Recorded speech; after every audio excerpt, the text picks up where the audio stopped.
Hi Rev, and hello sa mga parents na present dito sa Merienda Sena. Magandang araw po sa inyong lahat, and this is John Paul Patrick U. Briones, or you can call me JP.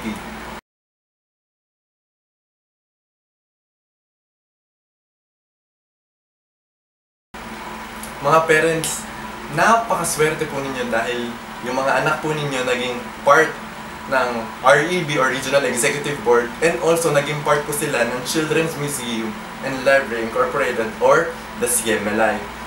I would like to share my experiences when I was a Rep officer back in 2010. Of course, 2010, parang first year ako noon when I ran as a Rep officer, and isang naging adjustment period po sa akin yung mga panahon yun. Siyempre, of course, from grade school, naging high school na po ako. And from being mahiyain, tapos biglang tumakbo ako as Rev. Wow!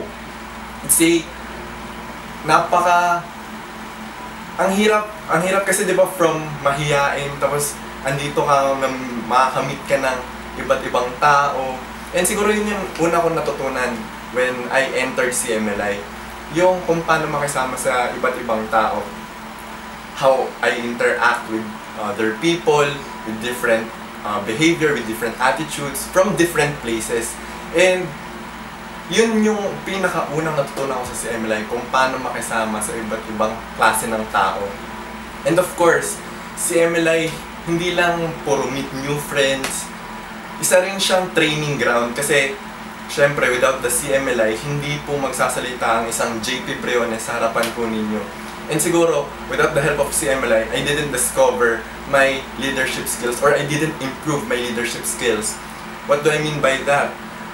Ako, nag-develop sa akin yung pagiging leader na, yung tipo ng leader na vocal, transparent, and marunong makisama sa tao. And napaka-swerte nga po ninyo dahil may chance po ang anak ninyo na ma-develop pa yung mga hidden talents nila. Like me, personally, na-discover ko yung talent ko sa public speaking and hosting when I was a Rep officer. Nakatulong po ng malaki talaga sa akin yung pagiging host. And until now, nag-host pa rin po ako ng events. And siguro, utang ko yun sa CMLI na na-discover ko yung talent na yun. Siguro hindi ako yung magiging JP Briones na uhaw, na makapag-inspire pa ng ibang tao. Kasi, syempre, to be an efficient leader, you should be inspiring to others. And sabi nga sa isang kasabihan na leaders produce more leaders. And siguro nga, yun yung pagiging essence ng isang leader, na hindi lang porket leader ka, utos ka ng utos, nag-serve ka. Yung tipong makapag-produce ka ng marami pang leaders, yun yung nakapag-fulfill and nakapag-satisfy sa heart ko. And yun yung ultimate na itinuro sa akin ng CMLI. Siguro magtatanong po kayo na dami-dami naman pong mga organizations, madami-dami naman pong mga grupo na with the same objectives, with the same ideals, na makapag-produce pa ng iba't ibang leaders for training grounds. Siguro, ang pinagkaiba lang po ng CMLI is, una po, God-centered siya, and andun yung sense of family. Kasi po, God-centered always nasa us being a Catholic and a Christian. Andun po yung takot namin sa Diyos, and andun po yung objective namin na makapag-produce ng mga leaders na may takot sa Diyos, and of course, makatulong sa society natin. And yung siguro hindi ko mabibitawang or hindi ko ma-hold back na salita na binitawan ko is yung CMLI, hindi lang siya basta organization, isa siyang pamilya. Kung kung tatanungin niyo po, 4 years na po akong member, 4 years na po akong CMLIer. I started when I was in grade 7, or mag-5 years na po. I started when I was in grade 7, nag-convention po ako. I was a delegate back then. Until now, naging NEB officer na po ako. And napapansin ko po na during my 2 terms as an officer, andun po yung sense of family namin, na yung tipo, napaka-intact ng bond namin. And itinuturing ko na po hindi sila co-officers ko, kundi yung mga mismong kapatid na naging confident ko na po sila. Pag may problema po ako, kami rin po yung nagdadamayan, especially when we hold conventions.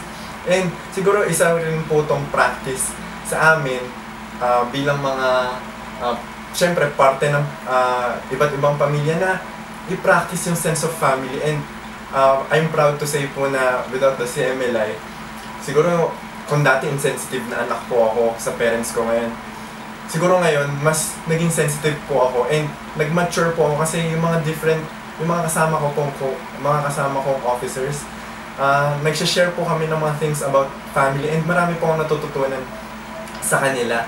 And napaka-helpful po talaga yung pagkakaroon ng sense of family.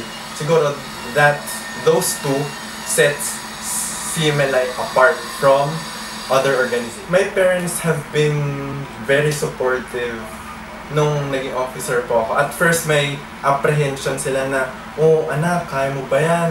Mukhang mahirapan ka, regional na yan. Alam mo bang tumaas na yung level mo? Baka maganyan ka, maganito ka. And siguro, naging supportive and nagbigay po ng full trust yung parents ko sa akin na gawin yung mga gawain hindi ko usually ginagawa. And siguro nga, isang privilege na maging officer or maging part ng isang prestigious organization, yung mga anak po ninyo. And yung parents ko po personally, nakita po nila kung paano ako nag-improve. And I'm proud to say na sa wakas yung inaantay kong sabihin nilang, I'm very proud of you anak, narinig ko na rin po. And siguro nga, hindi po ako magiging ganito and hindi magiging proud yung parents sa akin kung hindi po nag-play ng role yung CMLI sa buhay ko. Siguro parents, hindi po biro yung ginagawa po ng mga anak ninyo and pagpasensya niyo na po kung natatagalan po yung meetings kasi during the meetings, hindi po kami yung stereotype meetings na dapat seryoso, dapat ganito, matapos by this time, by that time. And naging trend na po sa buhay namin na naniniwala kami na mas makapag-produce po kami ng mga outputs na magaganda, makapag-generate kami ng creative ideas pag andun yung positive aura, pag nag-work kami lightly. And ayun po, parents, sana po maging supportive po tayo sa ating mga anak dahil hindi nga po biro yung ginagawa ng mga anak po ninyo. And malaking role po yung ipe-play ninyo sa pagsuporta sa mga anak po ninyo. Kasi yung simpleng pagpayag nyo po na umattend sila ng meeting, malaking bagay na po yun. And sana mga parents, huwag nyo pong ipagkait sa mga anak ninyo yung kapasidad nila na ma-discover pa yung sarili nila, pag-produce pa ng mga iba't ibang leaders, and yung ma-discover kung ano yung hidden sa kanila. And siguro nga, pag supportive all the way and pinayagan niyo po sila with all their endeavors, mas madidiscover pa nila and siguro mas mabubuo yung pagkatao ng mga anak po ninyo. And ayun po, hopefully maging supportive po tayo all throughout the CMLI journey of your children.